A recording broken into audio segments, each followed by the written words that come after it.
খুলনা অঞ্চলের যশোর জেলার সীমান্তবর্তী উপজেলার শার্শা উপজেলার উটখালী স্বতন্ত্র ইবতেদায়ী মাদ্রাসা হাফিজে মাদ্রাসা মাহফিল ইন্তেজামী কমিটি কর্তৃক আয়োজিত মাদ্রাসা মাঠে অনুষ্ঠিত আজকের এই তাফসীরুল কোরআন মাহফিল 2023 মহৎ আয়োজনের সম্মানিত সুযোগ্য সভাপতি জনাব আলহাজ ফকির আহমদ, আজকের মাহফিলের সম্মানিত বিশেষ মেহমান নন্দিত আলেম দ্বীন মাওলানা ফিরোজ আহমদ সিদ্দিকী,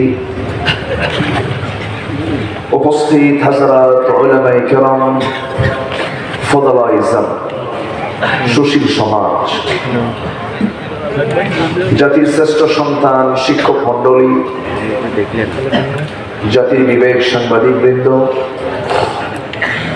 সামনে উপস্থিত দূরে কাছে বিভিন্ন স্থান থেকে ছুটে আসা কালেমার ঝান্ডাবাহী, তাওহীদের পতাকাবাহী, দ্বীন ইসলামের নর শারদুল বীর মুজাহিদ, প্রাণ প্রিয় সম্মানিত দ্বীনি ভাইরা, আড়ালে বসে আছেন শ্রদ্ধেয়া সম্মানিতা মা বোনেরা।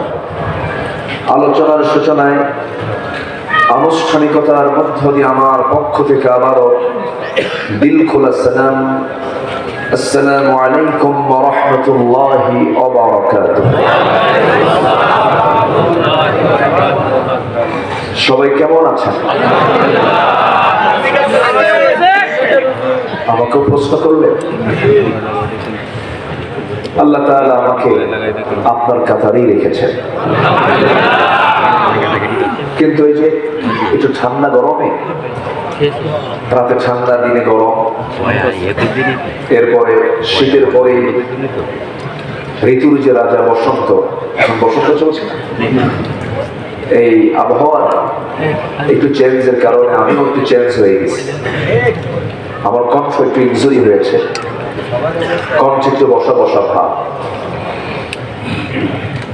এখন আমি যদি বলি আমি ইনজুরি, আমি আসতে পারবো না, এ তো কঠিন অবস্থা, একদম মার্ডার কেস, তাই না?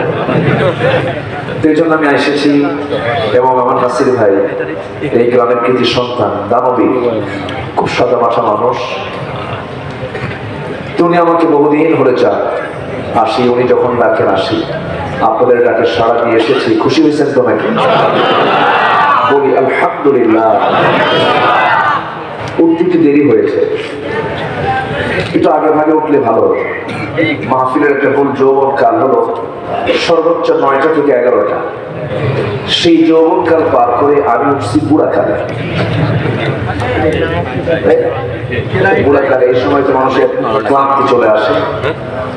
আর যারা পড়াশোনা করেছি, মানে স্কুল মাদ্রাসায় যারা পড়েছি, প্রথম ক্লাসটা খুব মজা পাওয়া যায়, শেষ ক্লাসটা কেমন লাগে? কখন স্যার যাবে, কখন ক্লাস থেকে বের হবো।